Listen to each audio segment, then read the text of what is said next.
Hello. So welcome to the Ascension Energy Forecast, and we are here for about 30 minutes. So if you guys want to grab a cup of tea and think about your future and about what you'd like to see as a new Earth paradigm, then we're going to be chatting about the different energies that we've been seeing coming up. And also today we've got a little bit different. We're going to be sharing a bit more about how we work with identifying divine truth. And the energies we're going to be sharing about today is the divine masculine, feminine, and child upgrades that we've been seeing coming through and how that helps with the abundance stream. So I'm just going to hand over to Alicia to say hello to everyone. Beautiful. Thank you. So welcome, beautiful souls, to Galactic Sisters Ascension Energy Forecast. As always, we're very excited to be here with you all today.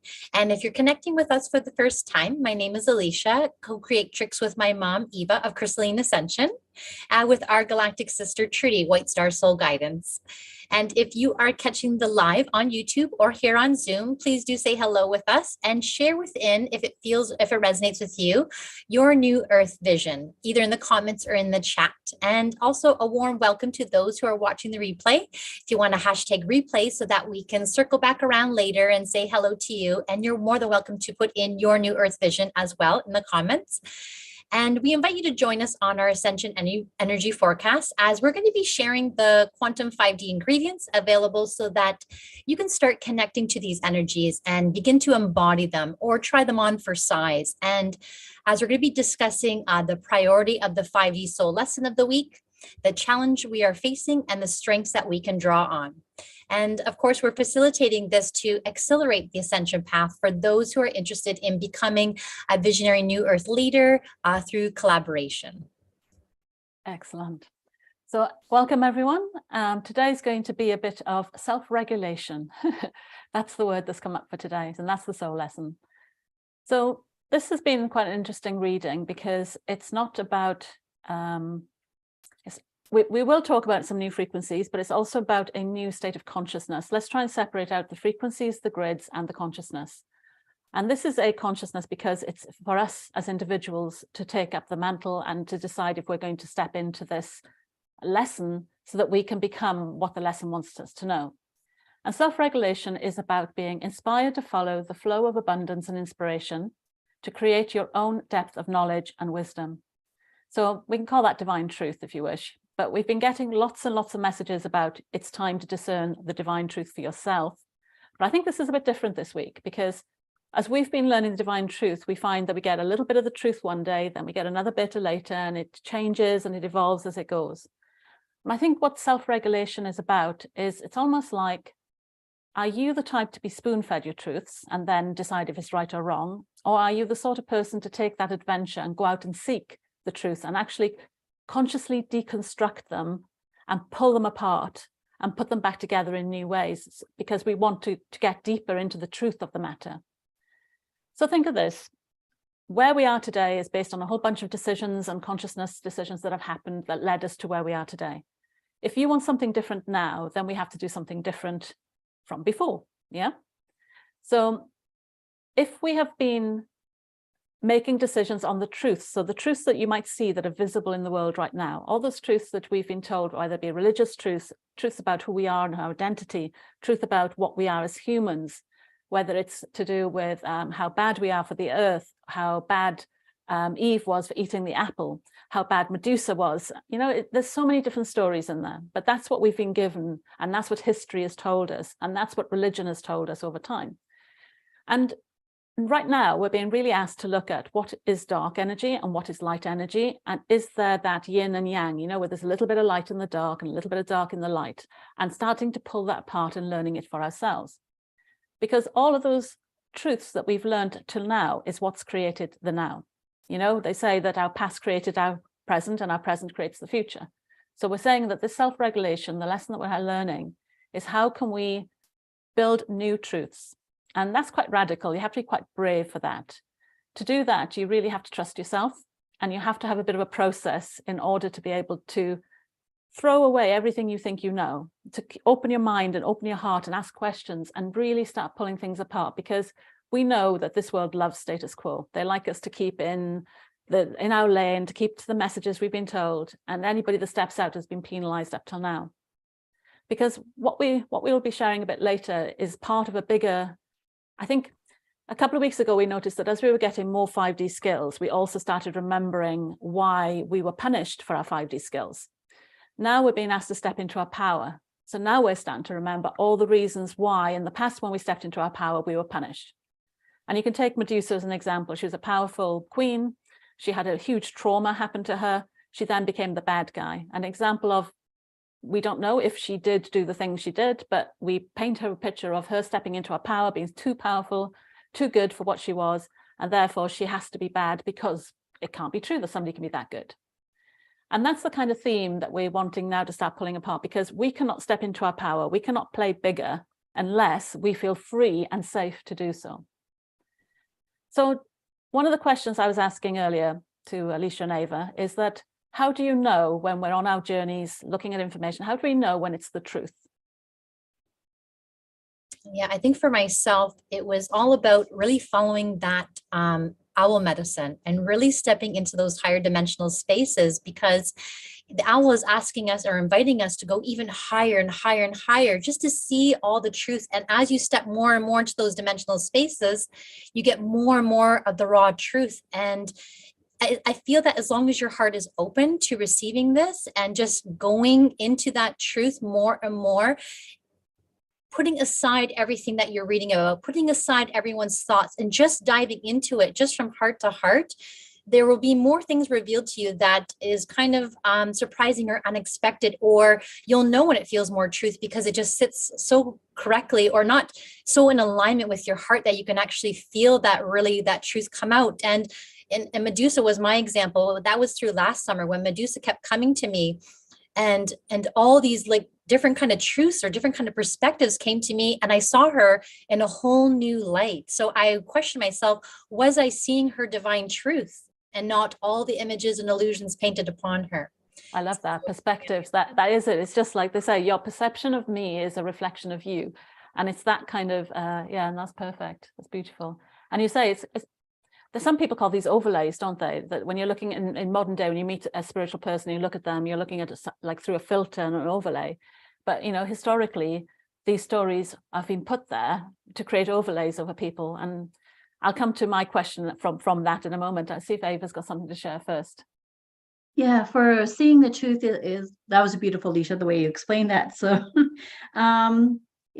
is that knowing inside of you, like it's in your heart will tell you, your soul will tell you whether or not it's the truth or not. And one of the things that, like, even now, since we've been doing our journeys, right now, I feel like my muscles of discernment of truth are really activating me. Like, you know, it's almost like, you know, how it's like, you know, how they say question everything. It's almost like question everything, but even go deeper than the question. I feel like the questions that some people are asking is here right on the surface and above, but we have to go deeper and deeper into more empowering questions, allow us to be open and acceptive, and really allow no attachment to your perceptions, no attachments to anybody else's point of view. Because I think sometimes what we fear is, if we tell our truth, we fear of what other people might say or say, right, about it. So then we like constrict our truth for the sake of another. But yeah, that's the way I feel about the truth. And I just read, like, nature holds all the answers to all of our truths and all of our questions, and perhaps it does. What if it did, right? Yeah, and like I said, you know, lots of people get classed as conspiracy theorists if they get like a little bit off the track, and then they get labeled. And those are the kind of things that we might not think they affect us, but they do. We'd be surprised how this unconsciously works within our bodies to stop us stepping forward and really owning and asking the questions even. So for me, knowing my truth is I ask questions. I'm always interested in knowing what something is and what it's not. And if somebody says to me, Eve was sinful, for instance, for eating the apple, my first question is, why? So it's from this really, like you said, non-attached, detached, neutral place of simply like a child going, why was she bad? She ate an apple and just keep asking why, until you get back down to the core truth, which is the bottom of it. It's the same with our identities. Like, I'm always a good girl. Why? Why do you have to be a good girl? Until you get to the, well, if I'm not a good girl, I don't feel safe. Well, that's fine. We understand that it's not about being a good girl. It's about feeling safe. And we have to ask, like, why was Eve classed as sinful in the Garden of Eden in that story, with the snake that was sinful, which in other cultures, the snake is actually seen as a positive energy. So then you have to question, well, what was going on at that time that they needed the feminine to be devalued and taken out of our power? And how did that then play a role in how, you know, women didn't have power for many years after that, you know, and how the feminism aspect, even though it's happened, has still not brought that equality back. Like, what if that story was an equal story and there was no sin from the apple and it wasn't Eve that took it, that maybe both Adam and Eve both bit into it, if that's the sin they wanted to talk about, rather than putting it all on the female? Where would we be as a society now? What would we be thinking? What would we be doing? How would we treat each other? And I think these stories of this polarity, isn't it, from negative and positive, is really just separation from us and takes us out of unity consciousness. And that's the kind of fifth dimensional aspect that we want to really get back to. So for us, it's not good me telling you that that's not true or this is true. It's for us to feel it within our bodies. And I think, like Ava said, you know, the more, they're all energy signatures. I'm not sure how many people are listening right now that are light workers that have worked with dark entities and had to remove entities and help clear out spaces. There's plenty of us that do this work all the time. But the question is, do I come at it thinking, oh my God, I'm being attacked, I need to fix this? Or do I kind of going, oh, there's some dark energy, that's fine. We'll have a conversation, we'll work it through, we'll balance it, and you know, we'll make the best out of it. There's two different approaches. And I think Alicia was talking about this earlier, about the dimension you approach the problem from. Right. Yeah. So just going back again to, but it's just funny how you said have a conversation with them. That's exactly how I now approach that negative interference, as if they want to be acknowledged too. If right away you see it as coming on as a psychic attack and you're in fearful state, well, great. That's not a relationship. That's not coming into balance with them. Just sitting there having a conversation. Why are you here? But going more deeper into their highest perspective or their highest version of their self, really truly seeing why are they here? Why have they shown up in your space? And what do they really want to bring a message of? Is, you know what I mean? They're not, I'm not going to say that. Yeah, I'm not too sure how to word that. I'm just trying to think of the best word, how wording it with it. It's not that I allow that negative interference to come into my space, but I do open up the conversation to allow ourselves to see what the resolution is and the solution is to the issue, so we can solve it and harmonize that situation versus me being attacked or me attacking them type thing. Yeah, it's not a fight, is it? That's what we're trying to get to. Because, you know, if the universe is being created in perfect balance, then the light and the dark are both serving each other. And I don't think, you know, the higher earth and new earth is all going to be removing the dark and only having light, because there is a mirror effect that we learn through seeing some darkness. And it's more about balancing that out, that everybody's working to a higher agenda rather than being manipulated or tricked. Because just like we get tricked into things, dark energy gets tricked into things too. And I'm using the word dark energy here to avoid upsetting Facebook or YouTube with any of words that we shouldn't be saying. So, you know, you guys read what you want into the words. But also anything like trauma, I'm just using as a generic term as well, just to not get any words that are going to be flagged as inappropriate. But a lot of characters that we've seen have had a trauma, usually that comes before their negative transformation. You know, they come and they seem to be this one thing. Then there's some trauma that happens and then they become the bad thing. And like I said, if you look at the first bit that they were before the trauma, that's where you see how powerful they were and what they were starting to do before the trauma and then before what happened afterwards. Ava, how about you? How do you deal with negative energies? Yeah, I'm going to show like on a practical level, way back when I first was learning all this.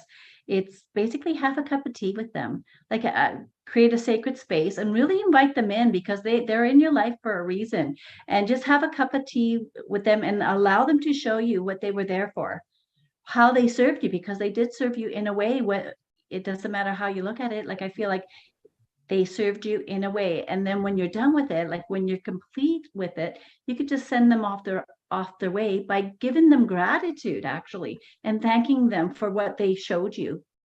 Exactly. And I think, you know, we know that what you focus on attracts it.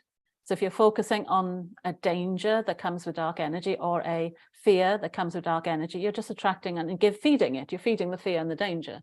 If you take that energy away and come with love, then they have nothing to feed off, you know, and then you get that conversation. And I don't think I ever thought, I don't know about you guys, but I never thought I'd be the sort of healer that worked with dark entities, but I've had my fair share of them for sure.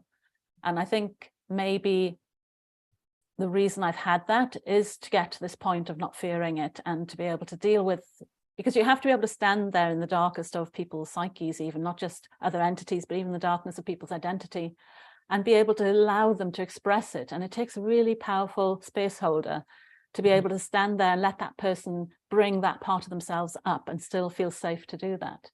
And I think that's what working with entities teaches us generally, and learning different ways of communicating with them. Is that what you found as well? I totally agree. I found that if you want to say it in general terms, removal of entities was so easy for me. All I would have to do was really love them, hug them, hold them in my heart space, really give them a big hug and see what they were reaching for, bring them out of that other person, and off they went, sending them back up, having them be redeemed, sending them back towards the light. That's all they were striving for as well. And if that's how they had to get to the light that they had to, sometimes they have to come in through other people and to grab our attention in other ways, just a different approach to it, right? Exactly. Mm-hmm. And we've had our fair share of dealing with different cosmic beings, but we coach them, don't we? They're just clients to us. When we take a soul journey, we're like, we're ready for whoever comes, good or bad. And we sit them all down and we coach them, and we ask them, like, why are you doing this? Why did you feel that you needed to be this negative energy doing this? And they tell us, and we then find them another job. So they still get the same kind of satisfaction from the work they were doing, but now they're benefiting humanity rather than sucking the energy out. So there's I think on last Friday when we were doing our work, you two were both waiting to see which one showed up this time. Very true.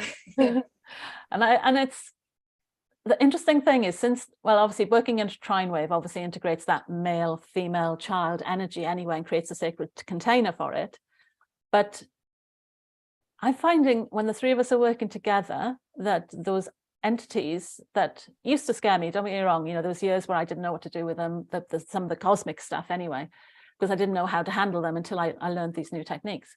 But now when they come, it's almost like they know this is their opportunity. They're open to listening. You get a few sulks and a few that are not quite wanting to give up completely, but once you find out what they do want, it's like with anything, you find out what they really want and you help them achieve that in a different way, then it's a win-win. And I think that's the key for us now, is that win-win. So that's a little bit of how we find the truth, and that's a little bit about how we deal with negative entities. So how about you guys listening? So how do you know when you're hearing a new truth? Or have you even had, have you had a download recently of something that's really new? Because that's what we'll be talking about in a moment, is some of our downloads. But a download of something that's so radical and so different that you don't know where it's come from, because it isn't based on anything in this world. That's part of the new earth change that's trying to come through, and it's trying to get people to listen and then start helping birth that through. So if any of you have had any new divine truths, then I'd be interesting to hear. Is there anything coming through in the comments? Not on YouTube. I don't see Zoom. So we've got Sylvie's New Earth Vision there.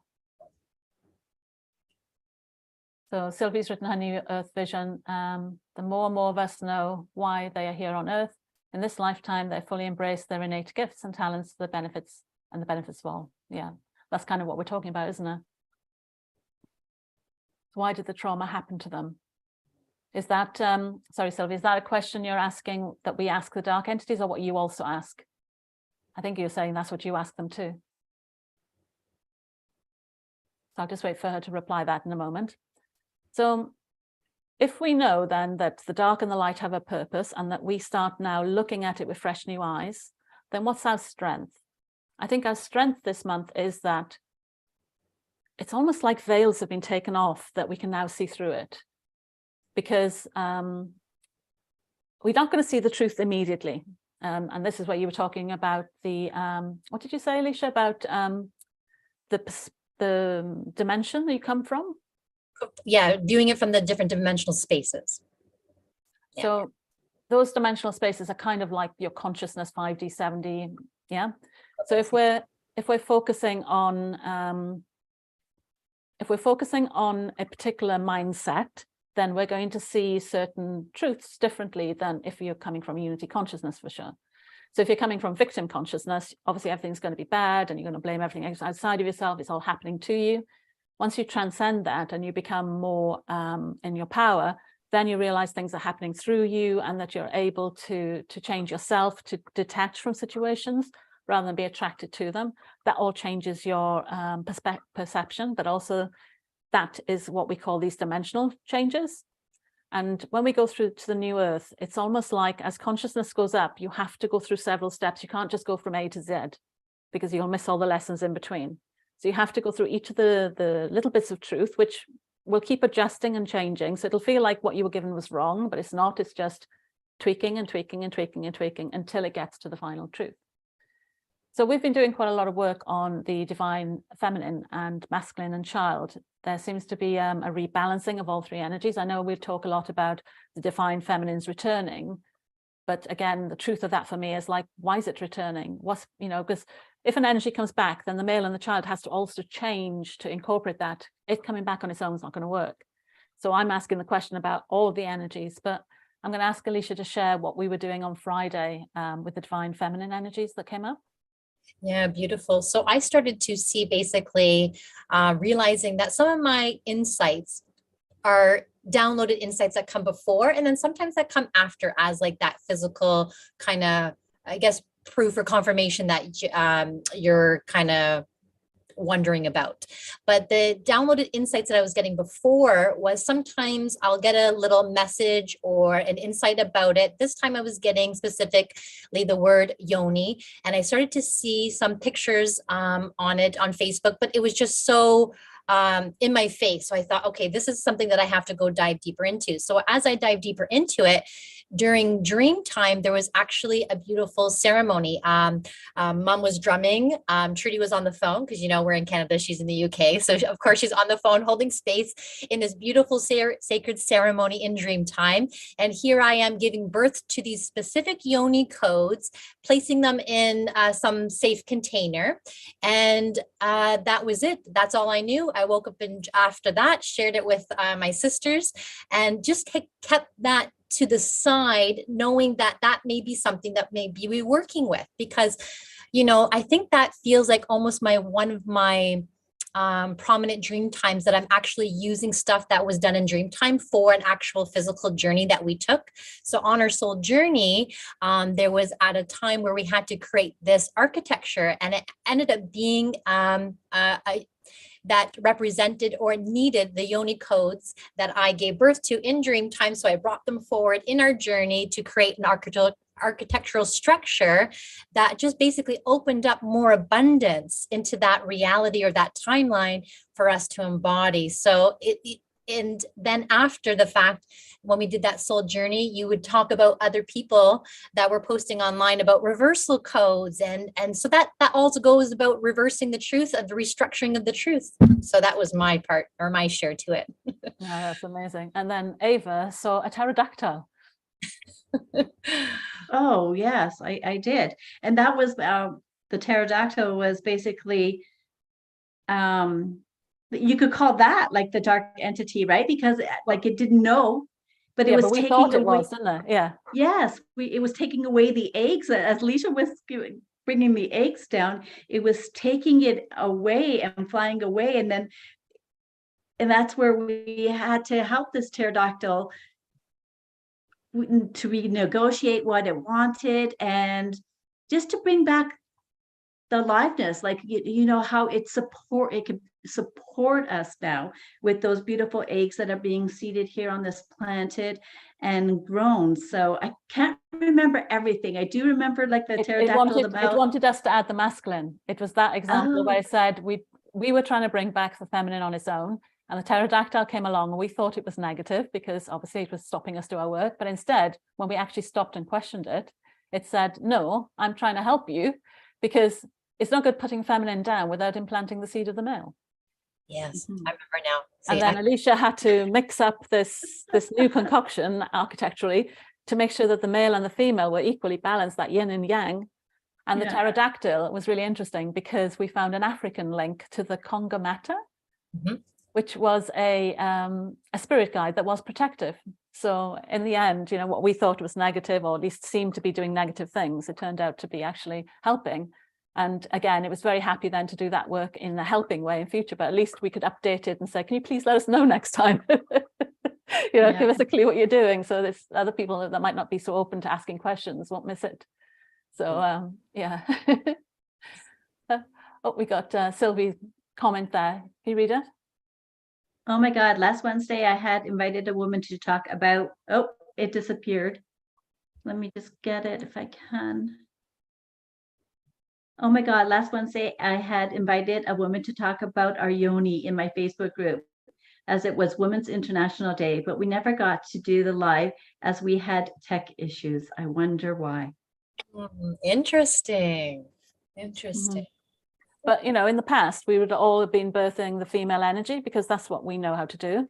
And I don't think we would have thought about the male seed at that point. But, you know, the truth is there. You just have to be open. And that's why I'm saying the soul lesson this month is that following and creating your own wisdom and not being spoon-fed. Because interestingly, as humans, you've all seen the meme where you got a cue of like, do your shadow work or have 5D bliss, and everybody's queuing the 5D bliss and ignoring the shadow work queue. Yeah, that little meme that always shows like hard work or easy work, and the hard work queue is always empty. And it's a bit like that with truth now. You know, it's getting to the point where if the human brain naturally will want to accept something it can understand easily as the truth. So if I spoon feed you a truth, doesn't matter if it's true or not, if it's easy to understand and it's plausible, you're more likely to listen to it and absorb it and integrate it than you are if it was slightly more complicated to understand, even if it was more deeper and a bigger truth to understand. And that's how we get manipulated, because they can use this very simple algorithm and we get the whole of humanity instantly aligned with truth and lies and trickery. And we have to now start deprogramming parts of our identity that allow that to happen to us, and then refocus on restructuring instead. Wow, time's gone already. How quick. So I think Sylvie had a question, but I think her question might be better answered when we stay on for the Zoom afterwards. So we can talk, because there's certain words we don't want to get like say out loud, because we don't want to get black flagged on the video. So it's easier to talk about trauma and break it all down then privately in the group afterwards. So as much as we've got much more to share with you, have you guys got some last few words you want to add? No, I think that's it. Other than I'm so grateful that you always have a good, excellent memory, because when we do the soul journeys, it seems like me and Eva forget everything. I forgot about the pterodactyl even. So yeah, so just thanking you again. Yeah, that's my job. Yeah, thank you. That's and for pulling it all together and trying to make sense of it. Yeah, and for me, I feel like what you said, like the truth is just another evolution process going on inside of us. Like, yeah, I love to be spoon-fed, but I know that the more that we dig deeper and deeper into the truth, it's the more you evolve. It's so much more rewarding innerly, right? So yeah, and it's a feeling, isn't it? It eventually becomes a sensation in your body, and it refines that knowledge that the next time you hear a lie or a mistruth, that because you've deepened that connection to what divine truth really is, you feel it against your body. It's like it irritates straight away. And that's the deepening of our sensing abilities to actually go deeper. right. Well, sorry guys, that went really quick, but that hopefully gave you some ideas. So the soul lesson this month was your self-reliance. No, what was the self? Get the right word. You said something else. Yeah, it's self-regulation, which I think that word's very important than just discerning the truth. So self-regulation, you can look it up and get to know it a bit deeper. To be inspired to follow the flow of abundance and inspiration, to create your own depth of knowledge and wisdom. So that's the lesson. The challenge will be the questioning and wanting to break away from the easy answers and find the more complicated ones and start deconstructing the truth and being brave to talk about it so that others can join the conversation and add their parts to it, which will fill in all the gaps. And the strength that we have is the fact that the veils are coming down and that there is a lot to be seen. So if you guys have had any weird dreams, any weird downloads, or anything really unusual, re-explaining things that we all thought were one way that now is appearing another, then share it, because it's part of what we're going through right now. It's that shift, because we need the different truth to build a new earth on. Perfect. All done. So thank you everyone for sharing your time with us. If there's anything you would enjoy us to speak about, please put that into the chat. And those who signed up on the Mastermind Zoom link can remain on to gather with other new Earth visionaries who are ready to ground in expanded visions.